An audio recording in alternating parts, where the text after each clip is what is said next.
हम Dolly rise up ministry से, और ये था हमारा उत्तराखंड जो अपनी हरियाली,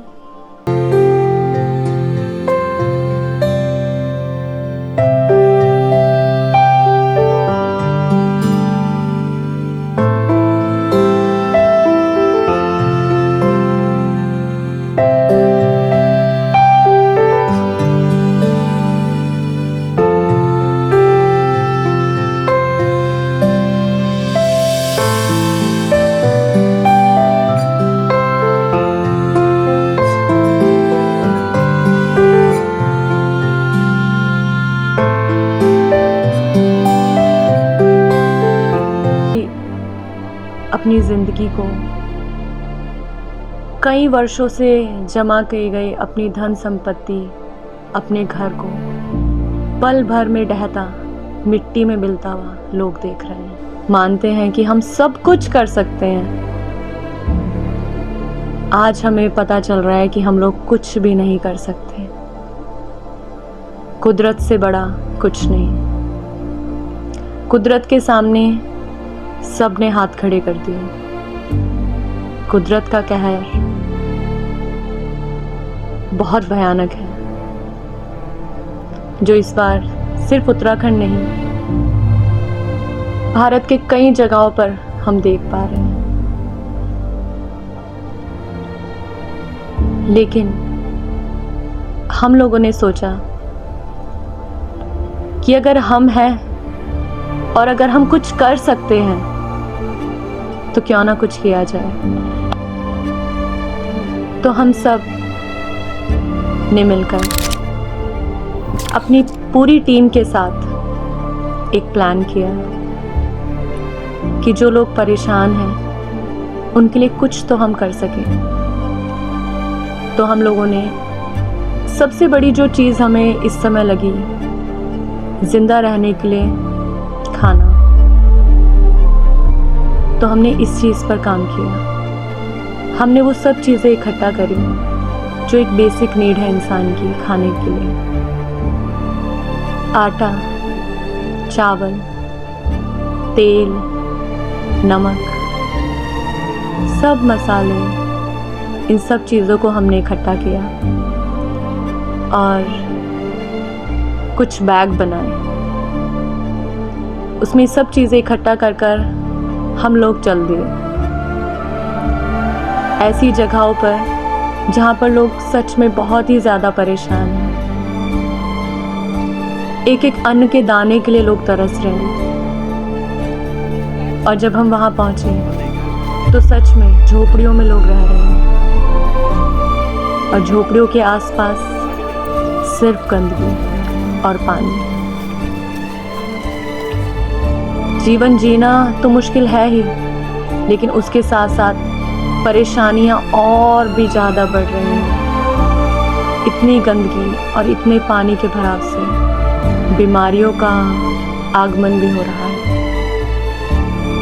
डेंगू, मलेरिया, जहां लोगों को खाना तक नहीं मिल रहा है, क्या वहां इलाज मिलेगा? ये सोचना इम्पॉसिबल है। तो हमने अपनी एक छोटी सी कोशिश करते हुए पहुंच गए ऐसी जगहों पर, और जब उन्हें देखा तो सच में ये हम सोचने पर मजबूर हो गए कि ये लोग कैसे जी रहे हैं। बच्चों के लिए शिक्षा का तो नामो निशान मिट चुका है। छोटे बच्चों के लिए खेलने के लिए अब कोई खिलौने नहीं, गंदा पानी और कबाड़ा है जिसमें वो खेल रहे हैं।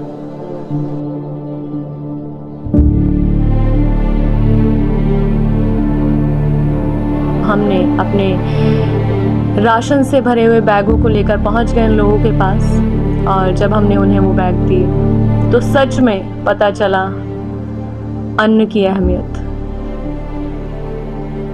उन लोगों के चेहरे पर इतनी खुशी थी जो सच में हमें बहुत बड़ी लग रही थी। हम सोच भी नहीं सकते कि इस छोटे से बैग से लोग इतने खुश हो सकते हैं। और हमें लगा कि सच में अन्न बहुत बड़ी चीज़ है। इस चीज़ का एहसास हमें वहाँ पर जाकर पता चला।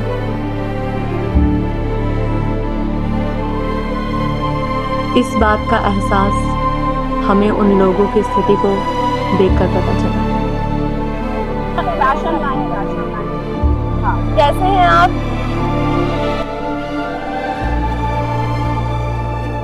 घर पूछ रहे हैं ना, इसका तो बेचारे का कोई सहारा भी नहीं, अकेला है। हम लोगों का सहारा तो इसका, हमारे से ज्यादा इसका लगेगा। हम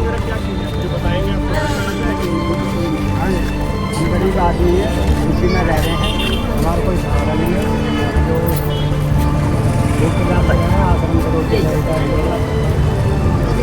चलिए कोई नहीं, हम आपका लिए आए हैं, हमें परमेश्वर ने भेजा है आपके लिए, हम राशन लेकर आए हैं आपके लिए। ठीक है, आप बनाइए, खाइए, हम आगे भी आपकी मदद करेंगे। ना खाने के लिए है, ना रहने के लिए है। जीवन जीना बहुत मुश्किल हो चुका है, बट अगर हम लोग कोशिश करें तो उस जिंदगी को थोड़ा सा सुकून तो हम पहुंचा सकते हैं जो मुसीबतों में है, और ये हम कर पाए। लोगों ने उस राशन के बैग को लेकर बहुत, वो लोग खुश हुए और उनके चेहरे पर आई मुस्कान। खाना खाया? अविनाश माइक देना। अभी नहीं खाई दीदी। अरे अरे, पैर मत छुइए, पैर मत छुइए, पैर मत छुइए, पैर मत छुओ, संभाल ले। कितने दिन हो गए खाना नहीं खाया आपने? अभी रात ही खा लिया दीदी। हाँ हम आपके पैर छू लेते हैं, आप हमें आशीर्वाद दीजिए। दीदी भगवान ठीक है, ये सेवा करते रहे। ऐसे कितने दिन हो गए खाना नहीं खाया? रात नहीं खाए, रात से पड़े, अभी गई नहीं कहीं। अब हम करते दुग्गी टूटा में गई नहीं कहीं मैं। जुगी टूटने की? हाँ, ये यही बना रखी छोटी सी मैं, इसमें अच्छा। पड़। आप ये भगवान बना रखे। खाइए, ठीक है। ठीक है दीदी। आपका नाम क्या है? बिमला। लोग उस राशन के छोटे से बैग को लेकर बहुत खुश हुए और उनके चेहरे पर आई मुस्कान ने सच में हमें सुकून पहुंचाया। लगा कि हमारी ये छोटी सी कोशिश कामयाब हुई। कोई बात नहीं, आपको हम राशन लेके जाएंगे, कोई बात नहीं। बस हम चाहते हैं हर परिवार में राशन जाए, कोई एक परिवार ऐसा ना बचे जिसको ना मिले। हम अपनी तरफ से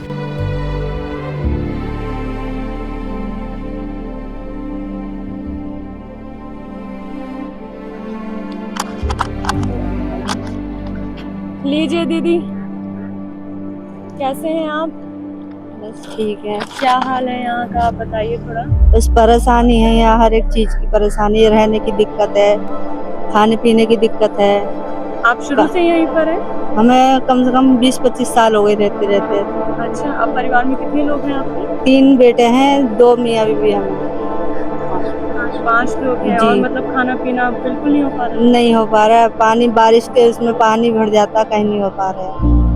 चलिए कोई नहीं, आप ये लीजिए राशन, बनाइए, खाइए, और हम पूरी कोशिश करेंगे आगे भी आपकी मदद।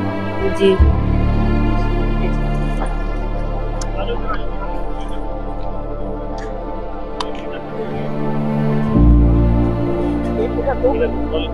आगे आ जाइए। हाँ? आप बोल नहीं पा रहे? खाया कुछ, खाना खाया? नहीं? ये लीजिए आप राशन और बनाइए। उनको दे दो। ये हाँ। लीजिए, लो।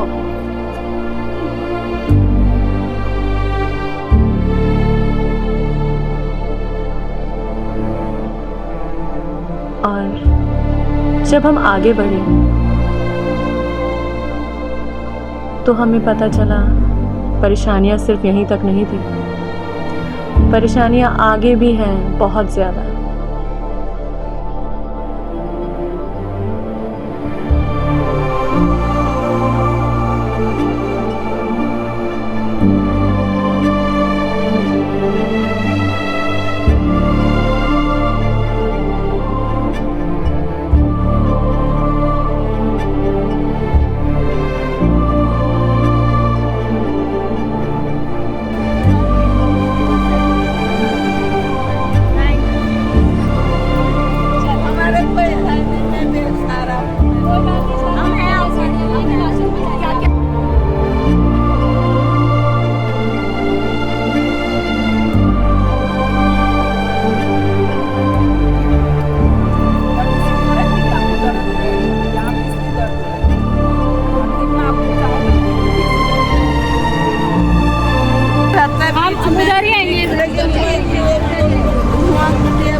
कर पहुंच गए उन लोगों के पास भी जहां पर ना तो बच्चों के लिए शिक्षा है ना स्वास्थ्य, और हमने उन सबको कुछ समझाया।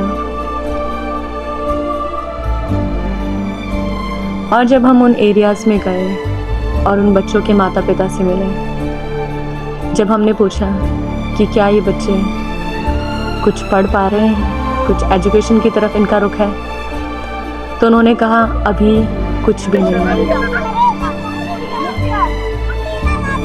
तो हमने कहा कि हम इस चीज़ में कुछ करना चाहेंगे। हमने उन बच्चों के माता पिता से कहा कि हम आपके बच्चों को शिक्षा और स्वास्थ्य के लिए कुछ चीज़ें सिखाना चाहते हैं, उन्हें पढ़ाना चाहते हैं। आपको यहाँ से बाहर निकाल सकें, हमारी ये इच्छा है। तो हम यहाँ पर हर हफ्ते आए और आप सबके बच्चों को कुछ सिखाना चाहते हैं। ठीक है, ठीक है। तो आप अपने बच्चों, कितने बच्चे होंगे यहाँ पर सब मिलाकर? 250-300 बच्चे। तो यहाँ पर मतलब आप सब लोगों के मतलब माता पिता रेडी होंगे? सब तैयार हो जाएंगे अगर आएंगे हम लोग तो। क्योंकि हम चाहते हैं कि आप सबके बच्चे पढ़े लिखे और आप लोगों को एक बेहतर जिंदगी दे, है ना? बिल्कुल। तो हम ये प्रयास कर रहे हैं कि आप सबके बच्चों को एक अच्छी जिंदगी कैसे जीनी है वो सिखा सके और वो आगे बढ़ सके। ठीक है, तो हमको अगर और कोई जरूरत है तो आप बताइए, हम क्या मदद कर सकते हैं? अच्छा, आप लोग वोट देते हैं? वोट देते हैं। तो अच्छा, तो यहाँ पे जो किसके अंडर में आता है यहाँ का एरिया, आपको पता है? कांगड़ी। तो वहाँ पे बातचीत हुई आपकी?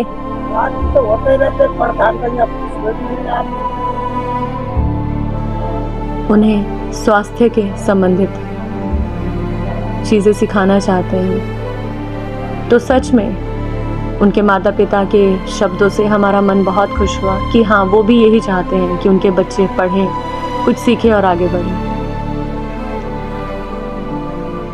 और हम उनके जवाब हाँ को सुन के हमारी खुशी और बढ़ गई।